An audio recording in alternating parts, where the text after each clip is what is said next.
अश्विन मास कृष्ण पक्ष की इंदिरा एकादशी का महात्म्य। युधिष्ठिर ने कहा, मधुसूदन, कृपा करके मुझे ये बताइए कि आश्विन के कृष्ण पक्ष में कौन सी एकादशी होती है। भगवान श्री कृष्ण बोले, राजन, आश्विन कृष्ण पक्ष में इंदिरा नाम की एकादशी होती है। उसके व्रत के प्रभाव से बड़े बड़े पापों का नाश हो जाता है। नीच योनि में पड़े हुए पितरों को भी ये एकादशी सद्गति देने वाली है। राजन, पूर्व काल की बात है। सतयुग में इंद्रसेन नाम से विख्यात राजकुमार थे, जो अब महिष्मतीपुरी के राजा होकर धर्म पूर्वक प्रजा का पालन करते थे। उनका यश सब ओर फैल चुका था।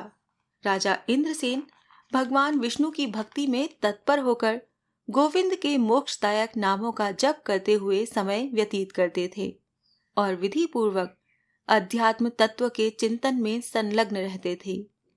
एक दिन राजा राजसभा में सुखपूर्वक बैठे हुए थे।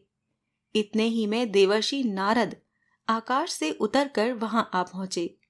उन्हें आया देखकर राजा हाथ जोड़कर खड़े हो गए और विधि पूर्वक पूजन करके उन्हें आसन पर बिठाया। इसके बाद वो इस प्रकार बोले, मुनि श्रेष्ठ, आपकी कृपा से मेरी सर्वथा कुशल है।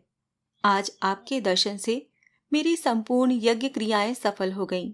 देवर्षि, अपने आगमन का कारण बताकर मुझ पर कृपा करें। नारद जी ने कहा, नृपश्रेष्ठ, सुनो, मेरी बात तुम्हें आश्चर्य में डालने वाली है। मैं ब्रह्मलोक से यमलोक में आया था। वहां एक श्रेष्ठ आसन पर बैठा और यमराज ने मेरी भक्ति पूर्वक पूजा की। उस समय यमराज की सभा में मैंने तुम्हारे पिता को भी देखा था। वो व्रत भंग के दोष से वहां आए थे। राजन, उन्होंने तुमसे कहने के लिए एक संदेश दिया है, उसे सुनो।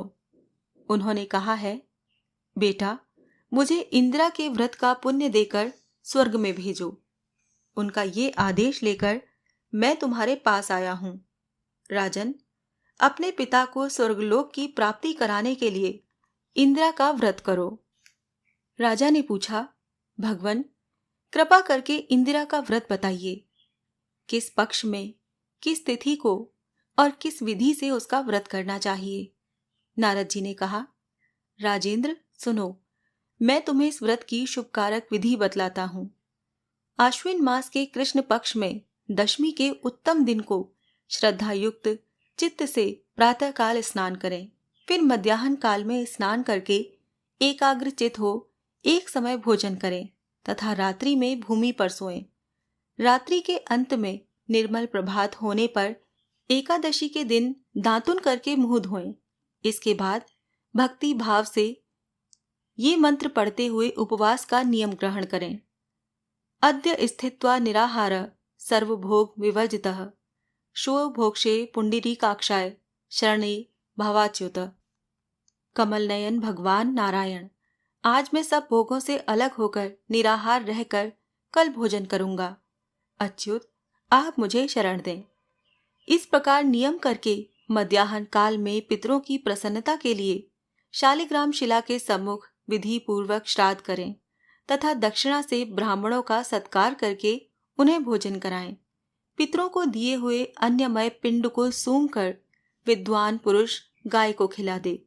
फिर धूप और गंध आदि से भगवान ऋषिकेश का पूजन करके रात्रि में उनके समीप जागरण करें। तत्पश्चात सवेरा होने पर द्वादशी के दिन पुनः भक्ति पूर्वक श्री हरि की पूजा करें।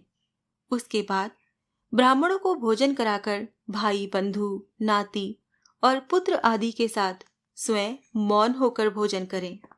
राजन, इस विधि से आलस्य रहित होकर तुम इंदिरा का व्रत करो। इससे तुम्हारे पितर भगवान विष्णु के बैकुंठ धाम में चले जाएंगे। भगवान श्री कृष्ण कहते हैं, राजन, राजा इंद्रसेन से ऐसा कहकर देवर्षि नारद अंतर्ध्यान हो गए। राजा ने उनकी बताई हुई विधि से अंतःपुर की रानियों, पुत्रों और भृत्यों सहित उस उत्तम व्रत का अनुष्ठान किया। कुंती नंदन, व्रत पूर्ण होने पर आकाश से फूलों की वर्षा होने लगी। इंद्रसेन के पिता गरुड़ पर आरूढ़ होकर श्री विष्णु धाम को चले गए और राजर्षि इंद्रसेन भी अकंटक राज्य का उपभोग करके अपने पुत्र को राज्य पर बिठाकर स्वयं स्वर्गलोक को गए। इस प्रकार मैंने तुम्हारे सामने इंदिरा व्रत के महात्म्य का वर्णन किया है।